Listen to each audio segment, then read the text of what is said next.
Hello everyone. Today we are once again with a new poem of class 10th, Amanda.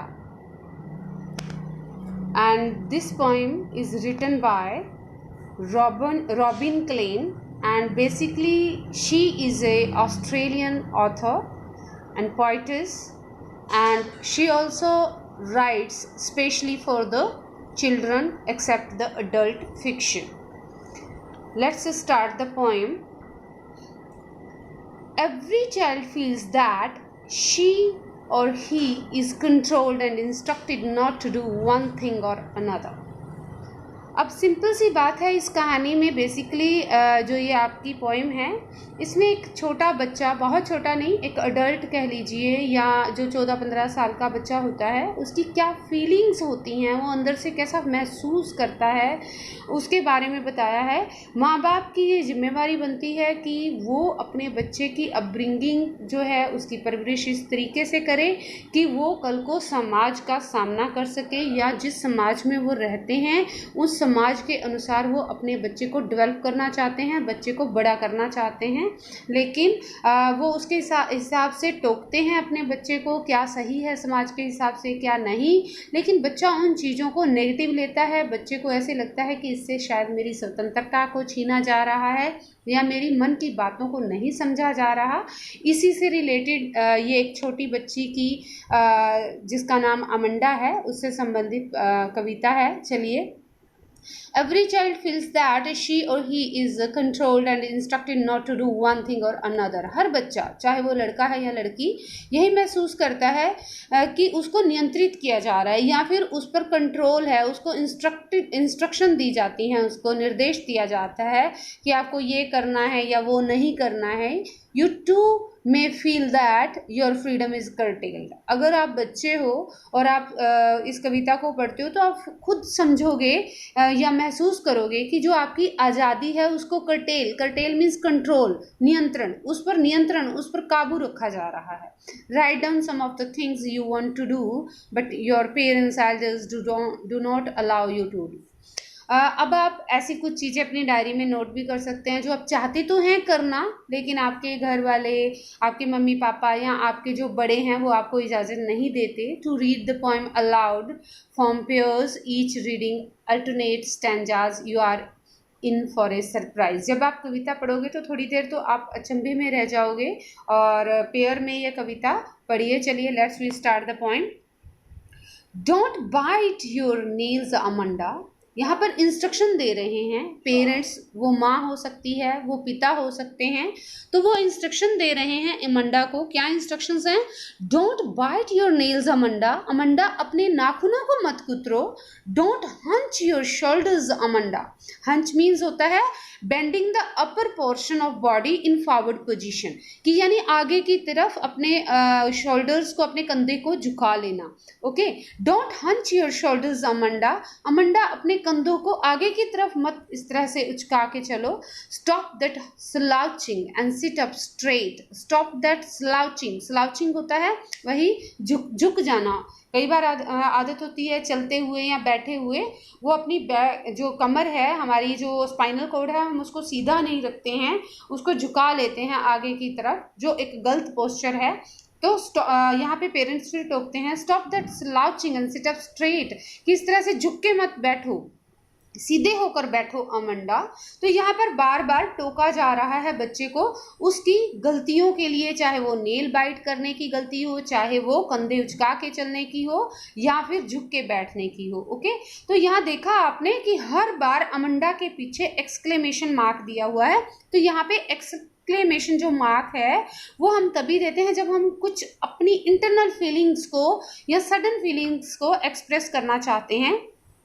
तो यहाँ पे बार बार Amanda के पीछे exclamation mark लगाने का मतलब ही यही है कि it's shows the irritation and frustration of the parents. माँ बाप के अंदर जो चिड़चिड़ाहट आ गई है उस बच्चे के प्रति, या गुस्सा है या फ्रस्ट्रेशन है, निराशा है कि ये हमारी बात क्यों नहीं मान रहा या जो हम कह रहे हैं उसको फॉलो अप क्यों नहीं कर रहा, तो इस वजह से उस चिड़चिड़ाहट को या उस इरिटेशन फ्रस्ट्रेशन को शो करने के लिए हर बार अमंडा के नाम के पीछे एक्सक्लेमेशन मार्क आया हुआ है। ओके, अब अभी हम पहले पैराग्राफ में ही हैं, तो यहाँ पे आपने देखा कि डोंट डोंट 2 बार रिपीट हुआ है लाइन के बिल्कुल फर्स्ट वर्ड में ही। तो जब भी ऐसा कोई भी वर्ड जो पहली लाइन के स्टार्टिंग में ही बार बार रिपीट होता हो, तो वहाँ ये हमें इंडिकेट करेगा कि यहाँ पर हमने कौन सा लिटरेरी डिवाइस फाइंड आउट करना है, यानी कौन सा अलंकार कह लीजिए या लिटरेरी डिवाइस कौन सा यूज हुआ है। तो हम देखेंगे कि यहाँ पे anaphora ANAPHORA anaphora device use हुआ है। कैसे पता चला हमें कि हर लाइन जो है, पहली वाली लाइन डोंट डोंट इस तरह से शुरुआत हो रखी है, रेपिटेशन हो रखा है। अगर एक वर्ड एक ही बार में है तो नहीं, एक से ज़्यादा बार एक जैसा वर्ड यूज हुआ है और वो भी लाइन की स्टार्टिंग में, तो ये इंडिकेट करेगा कि कौन सा अलंकार है वो एनाफोरा। ओके, अब हम बात करेंगे थर्ड लाइन में, stop that slouching and sit up straight. Stop S से शुरू हुआ, स्लाउचिंग एस से शुरू हुआ, सिट एस से और स्ट्रेट एस से। आपने देखा एस एस एस बार बार स वर्ड का रिपीटेशन हो रहा है।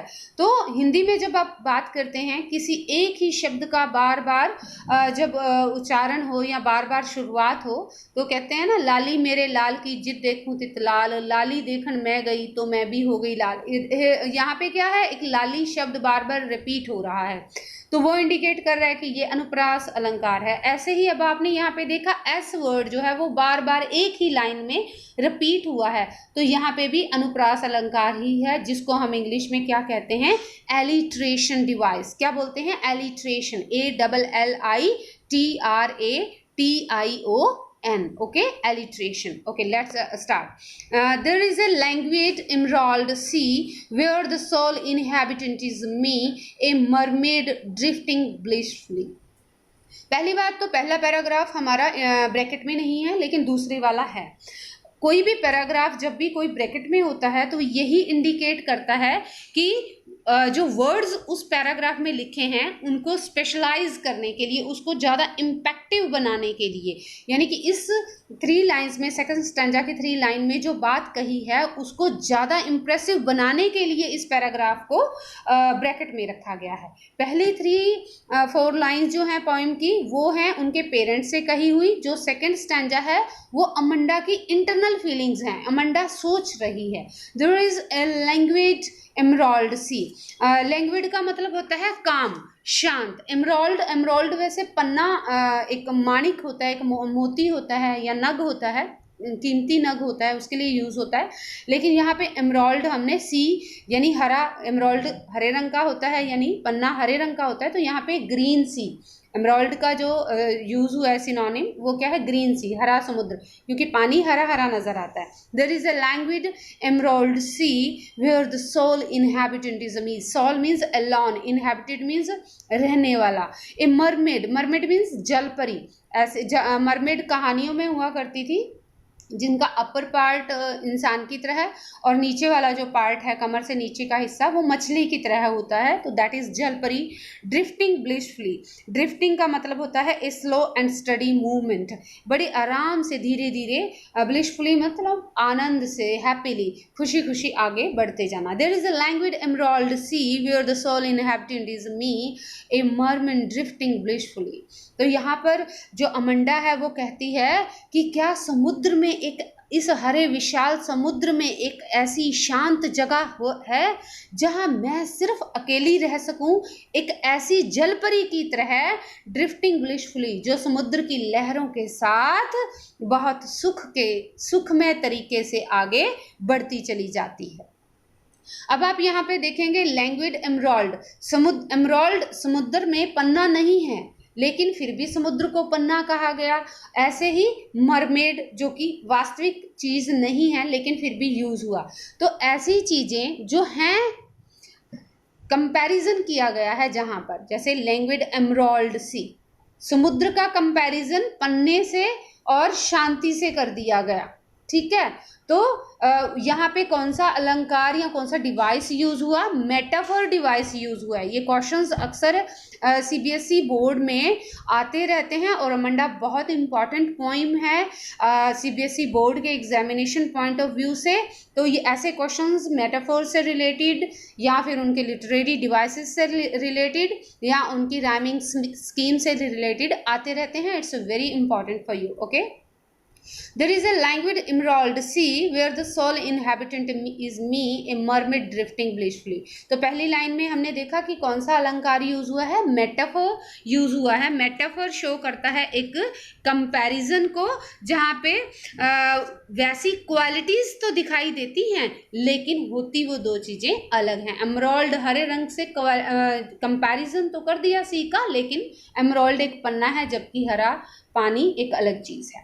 ऐसे ही ए मरमेड, मरमेड जो है वहाँ तीसरी लाइन जो है मरमेड वाली, इसमें भी एक डिवाइस यूज हुआ है, वो है device allusion, ALLUSION, allusion. Okay, allusion अलंकार जो है या डिवाइस आपका वहाँ यूज होता है जहाँ इतिहास से या काल्पनिक कहानियों से किसी एक एग्जाम्पल को लिया जाता है। तो जलपरियां वास्तविक रूप से तो किसी ने देखी है नहीं, ये कहानियों में मिलती हैं हमें, तो कहानियों का एक करेक्टर यहाँ पर लिया है, तो इससे साफ पता चल जाएगा ये क्या है, एल्यूजन डिवाइस यूज हुआ है। Did you finish your homework Amanda, Amanda क्या आपने अपना गृह कार्य पूरा कर लिया। Did you tidy your room Amanda. अब यहाँ पे क्वेश्चन मार्क आ रहा है, तो माँ जो मदर है उनकी वो बार बार पूछ रही है कि अमंडा क्या आपने अपना गृह कार्य कर लिया, क्या आपने कमरा साफ कर लिया। I thought I told you to clean your shoes Amanda. यहाँ पे फिर थर्ड लाइन में मदर को थोड़ा इरिटेशन हुई, फ्रस्ट्रेशन हुई, गुस्सा आया क्योंकि एक्सक्लेमेशन मार्क आ गया। तो माँ ने कहा कि मैंने तो सोचा था कि अब तक तुमने अपने जूते भी साफ कर लिए होंगे जैसा कि मैंने तुम्हें बोला था, क्योंकि बच्चा वैसा नहीं कर रहा, अनसुना कर रहा है जैसा माँ बाप कह रहे हैं, इसलिए वो थोड़ा सा इरिटेट हो रहे हैं। तो थर्ड लाइन जो है आई थॉट, आपने देखा टी, थॉट में टी से शुरुआत होती है, टोल्ड में टी से शुरुआत होती है, यू टू में भी टी से शुरुआत होती है। तो 3 बार टी वर्ड इसमें रेपिटेशन हुआ है टी का 3 टाइम्स। तो ये कौन सा अलंकार, कौन सा डिवाइस आ जाएगा, आपका एलिट्रेशन डिवाइस आ जाएगा। Okay, I am an orphan roaming the street. I pattern soft dust with my hushed bare feet. The silence is golden. The freedom is sweet. I am an orphan. यहाँ पर फिर Amanda की feelings हैं, imagination है। वो माँ बाप की इस टोका टाकी से थोड़ी परेशान हो जाती है, फिर अपनी कल्पना की दुनिया में खो जाती है और फिर सोचती है कि काश मैं अनाथ होती। अनाथ, ऑर्फन मतलब जिनके माँ बाप या तो नहीं होते, मिलते नहीं हैं या मर जाते हैं, तो वो बच्चे ऑर्फन होते हैं। तो वो बच्ची अमंडा कहती है काश मैं ऑर्फन होती, अनाथ होती, रोमिंग द स्ट्रीट, ताकि गलियों में इधर उधर मैं घूमती रहती।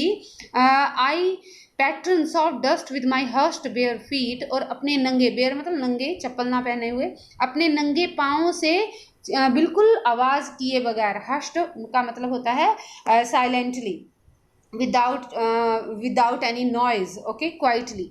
तो बिना किसी आवाज़ के अपने नंगे पाँव से जमीन पर मिट्टी में डिज़ाइन बनाती। द साइलेंस इज गोल्डन, ये वो खामोशी, क्योंकि माँ बाप की दिन रात की टोका टाकी से वो परेशान हो चुकी है, तो उसको साइलेंस कैसी लग रही है, गोल्डन, बेशकीमती लग रही है। The freedom is a sweet, और उसको लगता है कि वो खामोशी कितनी कीमती होती और वो स्वतंत्रता माँ बाप के बगैर जो होती वो कितनी मिठास भरी होती। अब इस लाइन को भी ब्रैकेट में भी ही दिया है, कारण कि वो जो पोइटेस है वो अमंडा की इंटरनल फीलिंग्स को ज़्यादा एम्फेसाइज करना चाहती है, ज़्यादा प्रभावित या इम्प्रेसिव तरीके से हमारे सामने रखना चाहती है। अब इसमें भी लिटरेरी डिवाइस यूज हुआ है। आई एम एन ऑर्फन, वो अनाथ नहीं है लेकिन फिर भी कहती है कि मैं एक अनाथ हूँ, ठीक है। तो यहाँ पे है नहीं लेकिन दिखाया जा रहा है कि वो है, दो अपोजिट चीजें हो गई। तो यहाँ पर तुलना की गई है अपनी अनाथ से, एक अनाथ बच्चे से। तो यहाँ पे भी अलंकार डिवाइस कौन सा यूज हुआ है, metaphor, METAPHO, R. Okay, next जो थर्ड लाइन है, the silence is golden, the freedom is sweet. अब खामोशी कभी गोल्डन कलर की तो नहीं हो सकती ना, लेकिन गोल्डन का मतलब यहाँ पे बहुत कीमती है, लेकिन वैसे गोल्डन का मीनिंग सुनहरी होता है। तो लेकिन यहाँ पे दो उनकी क्वालिटी से जो इम्पोर्टेंस दी गई है, क्वालिटी से इंडिकेट किया गया है कि जो साइलेंस है वो कितनी इम्पॉर्टेंट है, कितनी बेशकीमती है, उसको ऐसा फील होता है। तो यहाँ पे भी मेटाफर अलंकार यूज हुआ है, द साइलेंस इज गोल्डन में भी और द फ्रीडम इज स्वीट में। अब फ्रीडम कोई खाने की चीज़ तो है नहीं कि मुंह में डालेंगे और पता चलेगा अरे ये तो मीठी है या कड़वी है। तो ये सिर्फ कि फ्रीडम अच्छी होती है, आनंदमयी होती है, तो उससे तुलना की गई है यहाँ पर, और ऐसी चीज़ से तुलना की गई है जैसी कि वो है नहीं। ओके, तो इसलिए यहाँ पे भी मेटाफर अलंकार यूज हुआ है। Don't eat that chocolate, Amanda. Remember your acne, Amanda. Will you please look at me when I am speaking to you, Amanda? अब माँ फिर कहती है कि अमंडा चॉकलेट मत खाओ। यहाँ पे माँ ने एक्सक्लेमेशन मार्क लगा है, तो माँ ने थोड़ा इरिटेट होके बोला है कि अमंडा चॉकलेट मत खाओ। Remember your acne, Amanda. Amanda, तुम्हें याद है ना कि तुम्हें पिंपल्स हो जाते हैं। Will you please look at me when I am speaking to you, Amanda. फिर माँ को थोड़ा और गुस्सा आता है और वो कहती हैं कि अमंडा, जब मैं आपसे बात कर रही हूँ तो क्या तुम मेरी तरफ देखोगी। तो यहाँ पर भी जो एक्सक्लेमेशन मार्क है वो माँ की चिड़चिड़ाहट को और बढ़ा रहा है, कारण क्योंकि जो बच्चा है वो माँ की सारी बातों को अनसुना कर रहा है। ओके, नेक्स्ट है Rapunzel, I have not care, life in a tower is tranquil and rare, I will certainly never let down my bright hair। यहाँ पर फिर उसकी इंटरनल फीलिंग्स को एम्फेसाइज किया है पोएटस ने, और अमंडा कहती है Rapunzel, काश की मैं रिपंजल होती। देखो यहाँ पे वो रिपंजल है नहीं, लेकिन रिपंजल कोई किसी लड़की का नाम, मतलब रियल लाइफ में किसी लड़की का नाम नहीं है, लेकिन हाँ जर्मन कहानियों में एक फेरी टेल है जिसमें रिपंजल एक राजकुमारी थी जिसको एक जादूगरनी ने एक टावर में कैद किया हुआ था, और वहीं जब भी उसको उस टावर में जाना होता था तो रिपंजल अपने गोल्डन हेयर्स को नीचे फेंकती थी, नीचे लटका देती थी, और जादूगरनी उन बालों के सहारे टावर में चढ़ जाया करती थी। तो वो लड़की काफ़ी साल रिपंजल जो है उसी टावर में कैद रही, तो इसीलिए अमंडा भी खुद को वहाँ कैद करवाना चाहती है ताकि कोई ना उसे टोके, कोई उसे रोके ना, वो अकेली रहे। I am Rapunzel, I have not a care, life in a tower is tranquil and rare.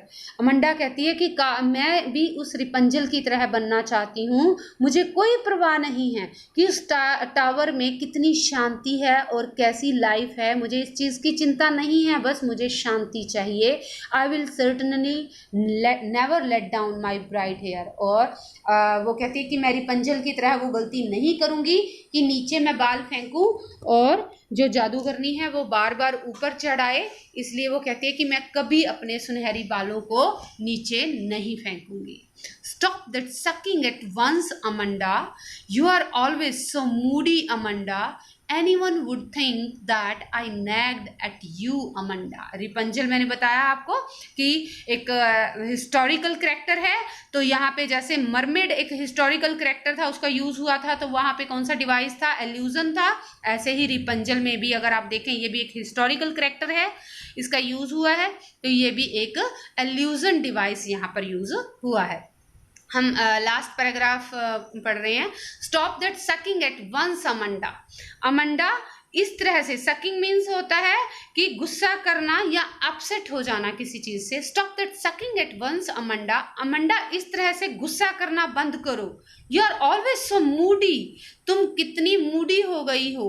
And anyone would think that I nagged at you, Amanda. Nagged होता है इरिटेट करना या हमेशा किसी की कंप्लेन करते रहना, कंप्लेनिंग अबाउट हिज और her attitude again and again.